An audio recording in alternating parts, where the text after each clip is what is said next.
മിടുക്കന്മാരെന്ന് നീ കണ്ട പലരെ മാറ്റി നിർത്തിയച്ച് നിന്നെ വേണം എന്ന് പറഞ്ഞ് നിന്റെ പുറകെ വന്ന് നിന്നെ എൻ്റെ ദൈവം തിരഞ്ഞെടുത്തെങ്കിൽ ജ്ഞാനികളെ ലജ്ജിപ്പിക്കാൻ ദൈവം ലോകത്തിൽ ഭോഷത്വമായതിനെ തിരഞ്ഞെടുത്തു.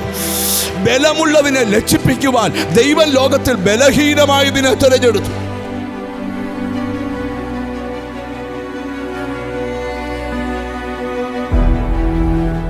ഇന്നത്തെ ധ്യാനത്തിന് ആധാരമായി എഫേസ്യർക്ക് എഴുതിയ ലേഖനം 1-ാം അധ്യായത്തിൻ്റെ 3-4 വാക്യങ്ങളാണ് നമ്മൾ ധ്യാനിക്കാൻ പോകുന്നത്. എഫേസ്യർക്ക് എഴുതിയ ലേഖനം 1-ാം അധ്യായത്തിൻ്റെ 3-ാമത്തെയും 4-ാമത്തെയും വാക്യമാണ് നമ്മൾ ധ്യാനിക്കാനായിട്ട് പോകുന്നത്. സ്വർഗത്തിലെ സകല ആത്മീക അനുഗ്രഹത്താലും നമ്മെ ക്രിസ്തുവിൽ അനുഗ്രഹിച്ചിരിക്കുന്ന നമ്മുടെ കർത്താവായ യേശുക്രിസ്തുവിന്റെ ദൈവവും പിതാവുമായവൻ വാഴ്ത്തപ്പെട്ടവൻ, നാം തൻ്റെ സന്നിധിയിൽ വിശുദ്ധരും നിഷ്കളങ്കരും ആകേണ്ടതിന് അവൻ ലോക സ്ഥാപനത്തിനു മുമ്പേ നമ്മെ അവനിൽ തിരഞ്ഞെടുക്കുകയും. ധന്യനായ പൗലോസ്ലീഹ എഫെസോസിലെ വിശുദ്ധന്മാർക്ക് ലേഖനം എഴുതിയ എഫേസ്യ ലേഖനത്തിലെ 2 വാക്യങ്ങളാണ് ഇന്നത്തെ ധ്യാനത്തിനായി വായിച്ചത്. പൗലോസിൻ്റെ 14 ലേഖനങ്ങൾക്കകത്ത് ഈടുറ്റ ലേഖനമെന്നും ലേഖനങ്ങളുടെ റാണി എന്നും വിശേഷിപ്പിക്കുന്നൊരു ലേഖനമാണ് എഫേസ്യർക്ക് എഴുതിയ ലേഖനം. ഇതിനകത്തെ ചിന്തകൾ അല്പനേരം പരിശുദ്ധാത്മ നിയോഗത്തോടെ നിങ്ങൾക്ക് വിവരിക്കാനാണ് ഞാൻ കർത്താവിൻ്റെ കൃപയിൽ ശരണപ്പെടുന്നത്. എഫേസ്യ ലേഖനത്തിൽ പൗലോസ് ഈ പറഞ്ഞതിനകത്ത് 2 ആശയങ്ങൾ എഴുതിയിട്ടുണ്ട്. 1, ദൈവം നിങ്ങളെ തിരഞ്ഞെടുത്തു. 2, സ്വർഗത്തിലെ സകല ആത്മീയ അനുഗ്രഹത്താലും ദൈവം നിങ്ങളെ അനുഗ്രഹിച്ചിരിക്കുന്നു. എഫേസ്യ ലേഖനത്തിലെ പ്രധാന വിഷയമാണ് അവൻ തിരഞ്ഞെടുത്തു, അവൻ നിന്നെ ദത്തെടുത്തു, അവൻ നിന്നെ വീണ്ടെടുപ്പ്, വീണ്ടെടുപ്പ്, തിരഞ്ഞെടുപ്പ് ഒക്കെ എഫേസ്യ ലേഖനത്തിലെ പ്രധാന പ്രസംഗ വിഷയങ്ങളാണ്. ഇന്ന് സ്തോത്രം നമ്മൾ ധ്യാനിക്കാൻ പോകുന്നത് ദൈവം നമ്മളെ തിരഞ്ഞെടുത്തു, 2 ദൈവം നമ്മളെ അനുഗ്രഹിച്ചിരിക്കുന്നു. ഒന്നുകൂടെ കയറി പറഞ്ഞാൽ, നിന്നെ ദൈവം തിരഞ്ഞെടുത്തിരിക്കുന്നു, സ്വർഗത്തിലെ സകല ആത്മീയ അനുഗ്രഹത്താലും നിന്നെ ക്രിസ്തുവിൽ അനുഗ്രഹിച്ചിരിക്കുന്നു. ഒരാൾ ക്രിസ്തുവിലാകുമ്പോൾ അവൻ ആരാകുന്നു എന്നൊക്കെ പഠിക്കുന്നതാണ് വേദപുസ്തകത്തിലെ ഏറ്റവും ഗഹനമായ ചിന്തകൾ. നമുക്ക് വാക്യത്തിൻ്റെ വെളിപ്പാടിലോട്ട് വരാം. 1-ാമത്തെ പൗലോസ്ലീഹ വെളിപ്പെടുത്തുകയാണ്, നിന്നെ അവൻ തിരഞ്ഞെടുത്തിരിക്കുന്നു. ഈ നമ്മളൊക്കെ തിരഞ്ഞെടുക്കുന്നതിൽ ഭയങ്കര മിടുക്കന്മാരാണ്. പ്രത്യേകിച്ച് സ്ത്രീകൾ. ഇപ്പോൾ ഒരു കടയിൽ പോയി ഒരു സാരി എടുക്കാമെന്ന് വിചാരിച്ചു. ആ കടയിൽ 400 സാരി ഉണ്ടേ. ആ 400 സാരിയും ആ സാരി എടുത്ത് കാണിക്കുന്നവരെ കൊണ്ട് താഴെ ഇറക്കിച്ചിട്ട് 16-ാമത്തെ സാരിയെ എടുക്കണമെന്ന് തീരുമാനിച്ചതാണ്. എന്നാലും ആ 400-ാമത്തെ സാരി, പണ്ട് ഒരു കഥയുണ്ട്, ഇതുപോലെ സാരിക്കടയിൽ ചെന്ന് എല്ലാ സാരി ഇറക്കിയ ചിനിയുണ്ടോ എന്ന് ചോദിച്ചപ്പോൾ എടുത്തു കൊടുത്ത ലേഡി പറഞ്ഞു, ഞാൻ ഉടുത്തേക്കുന്നതേ ഉള്ളെന്ന് പറഞ്ഞു. എന്ന് പറഞ്ഞാൽ അതിന് ആ കടയിലെ മുഴുവൻ കാണിച്ചു. സ്തോത്രം. എന്നിട്ടും തൃപ്തിയില്ല. നിങ്ങൾ ശ്രദ്ധിച്ച് കേൾക്കണം. അപ്പം 400 സാരിക്കകത്തുനിന്ന് ഒരു സാരി തിരഞ്ഞെടുക്കുക. ഈ സാരി അങ്ങ് വിട. ഈ സ്ത്രീകളെ സംബന്ധിച്ച് കടയിൽ പോയാൽ പൊതുവെ അവരെ ഇറക്കാൻ വലിയ പാടാണ്. അതുകൊണ്ട് മിടുക്കന്മാരായ ഭർത്താക്കന്മാർ ഭാര്യയെ കൊണ്ട് രാവിലെ വിട്ടിട്ട് 4 മണിക്ക് എന്ന് കളക്ട് ചെയ്യും. അപ്പോഴും പറയുക നോക്കിക്കൊണ്ടിരിക്കുന്നേ ഉള്ളൂ. എന്നാൽ പുരുഷന്മാരങ്ങനല്ല. അവർ നേരെ മറിച്ചാൽ അവർ കടയിലോട്ട് കയറി 2 വരെ 2 കുത്തുമുള്ളത്, ഇത് എടുത്തേരെ, 40 ആണോ, 38 ആണോ, ശരി, എത്ര ബില്ല്, നിന്നതും എടുത്തതും ഒരുപോലെ. അത് പുരുഷന്മാരുടെ രീതി. സ്ത്രീകൾ സ്തോത്രം ഒരുക്കത്തിലുമൊക്കെ പുരുഷന്മാർ നേരത്തെ ഒരുങ്ങി വണ്ടിയൊക്കെ വരില്ല. 5-6 ഓടടിച്ചെങ്കിൽ കണ്ണാടിയുടെ മുമ്പിൽ നിന്ന് സ്ത്രീകൾ റൗണ്ട് കറങ്ങിയിട്ട് തിരിച്ചു വരത്തുള്ളൂ. ഞാൻ ഈ ഒരു ചെറുപ്പക്കാരനെ കണ്ടപ്പം അവൻ എന്നോട് പറഞ്ഞു, പാസ്റ്ററെ 44 പെൺപിള്ളേരെ കണ്ടു, ഇതുവരെ ആരെയും കെട്ടിയില്ല. സ്തോത്രം. 5 എണ്ണം ഇപ്പം ഫോട്ടോ ഫയലിലുണ്ട്. എന്താ, ഒരെണ്ണം തിരഞ്ഞെടുക്കാൻ വേണ്ടിയാണ്. സ്തോത്രം. ഈ കഴിഞ്ഞ ദിവസം ഒരു ഫാമിലി എന്നോട് പറഞ്ഞു, തിരുവല്ലയിലൊരു വീട് വാങ്ങിക്കാൻ ആഗ്രഹിച്ച് ദുബായിൽ നിന്ന് വന്ന് ഇൻ്റർനാഷണൽ ഹോട്ടലിൽ താമസിച്ചുകൊണ്ടിരിക്കുക. അവരും ചിലപ്പോൾ ഇത് കേൾക്കുന്നുണ്ടായിരിക്കും.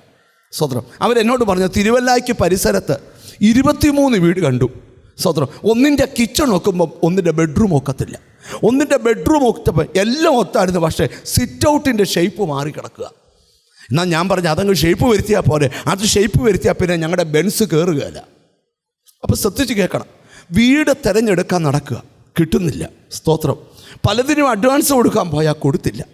ചിലർ സ്തോത്രം ശ്രദ്ധിക്കണം, ഒരു ഭാമി വിവാഹത്തിനൊരാളെ തിരഞ്ഞെടുക്കാൻ തപ്പുക, കിട്ടുന്നില്ല.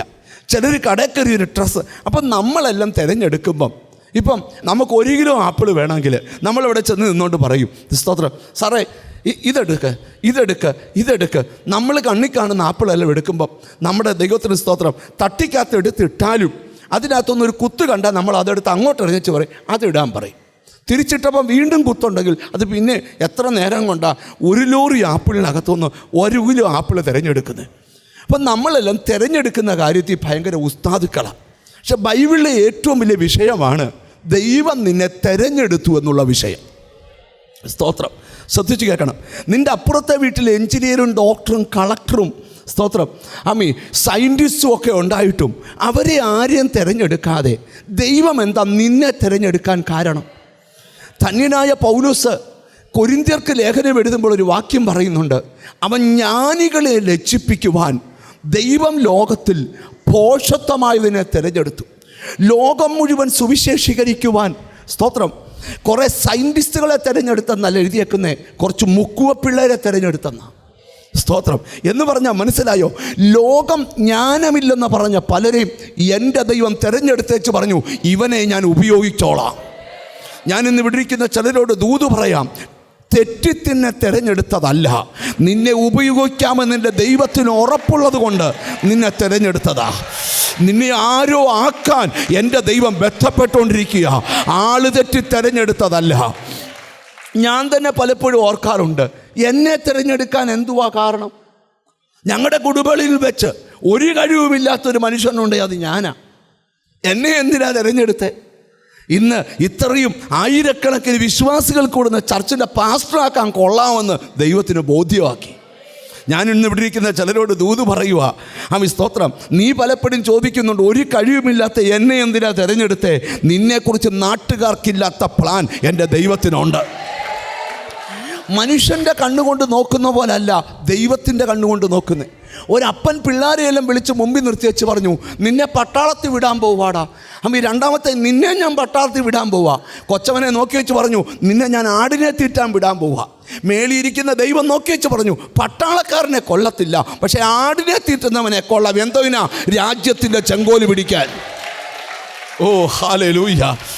ഒരു മുക്കുവനായി ജനിച്ച് മുക്കുവനായി വളർന്ന് മുക്കുവനായി മരിക്കേണ്ട പത്രോസിനെ ദൈവം തിരഞ്ഞെടുത്തപ്പം ഇന്ന് ലോകം മുഴുവൻ പ്രസംഗിക്കുന്ന ഒരു അപ്പോസ്തലനായിട്ട് പത്രോസ് ഉയർത്തപ്പെട്ടെങ്കിൽ നിങ്ങൾ കാണാത്ത ഒന്ന് അവനിൽ മറഞ്ഞിരിപ്പുണ്ട്. സഭയെല്ലാം മുടിക്കുന്ന ശൗല് നാട്ടുകാർക്ക് പേടി സ്വപ്ന. പക്ഷെ ദൈവം പറയുന്നത്, നിങ്ങളൊന്നും പേടിക്കണ്ട, ഞാൻ തിരഞ്ഞെടുക്കാൻ പോവാ.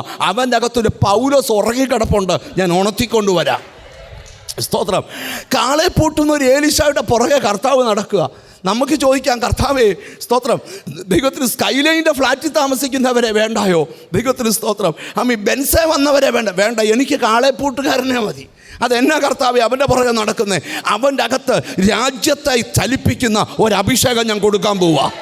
ഞാൻ ഇന്ന് ഇവിടെ ഇരിക്കുന്ന ചിലരോട് ദൂത് പറയാം, മിടുക്കന്മാരെന്ന് നീ കണ്ട പലരെ മാറ്റി നിർത്തിയേച്ച് നിന്നെ വേണം എന്ന് പറഞ്ഞ് നിൻ്റെ പുറകെ വന്ന് നിന്നെ എൻ്റെ ദൈവം തിരഞ്ഞെടുത്തെങ്കിൽ ജ്ഞാനികളെ ലജ്ജിപ്പിക്കാൻ ദൈവം ലോകത്തിൽ ഭോഷത്വമായതിനെ തിരഞ്ഞെടുത്തു. ബലമുള്ളതിനെ ലജ്ജിപ്പിക്കുവാൻ ദൈവം ലോകത്തിൽ ബലഹീനമായതിനെ തിരഞ്ഞെടുത്തു. നോക്കിയേ, ഒരു വിക്കക്കൊച്ചൻ്റെ പുറകെ നടക്കുക, നിന്നെക്കൊണ്ട് ഞാൻ 40 ലക്ഷത്തെ വിടുവിക്കും. ഉടനെ കർത്താവ് വിക്കക്കൊച്ചൻ പറയുക, കർത്താവ് ഞാൻ വിക്കനാണ്. കർത്താവ് പറയും, നിൻ്റെ വിക്ക് എനിക്കിഷ്ടമാണ്. കർത്താവെ ഞാൻ എന്നാ പറയും? നീ പറയണ്ട, ആക്ഷൻ കാണിച്ചാൽ മതി. പറയാൻ വാക്സാമർത്ഥ്യമുള്ള സഹോദരനെ കൂടെ തരാം. കണ്ടോ, ദൈവം ഒരുത്തനെ തിരഞ്ഞെടുത്താൽ പിന്നെ വിടുകയില്ല. പലരും നിന്നെ വിട്ടുപോയിട്ടും ദൈവം നിന്നെ വിടാത്തേന നിന്നെ ദൈവത്തിന് വേണം. രാത്രി ഇനി മേലെ പ്രാർത്ഥനയ്ക്ക് പോകരുതെന്ന് തീരുമാനിച്ചിട്ടും രാത്രിയിൽ അകത്ത് വെളിപ്പെട്ട ദൈവസ്നേഹം പിറ്റേന്ന് രാവിലെ അറിയാതെ പ്രാർത്ഥനയ്ക്ക് വരുത്തുക. അതിൻ്റെ കാരണം എന്താ? നിന്നെ ദൈവം തിരഞ്ഞെടുത്തതാ. ഹലോ, നിൻ്റെ ഒരു കഴിവും നോക്കിയല്ല തിരഞ്ഞെടുത്തത്, പക്ഷെ നിന്നെ എന്തോ ആക്കാൻ എൻ്റെ ദൈവം തിരഞ്ഞെടുത്തിരിക്കുക.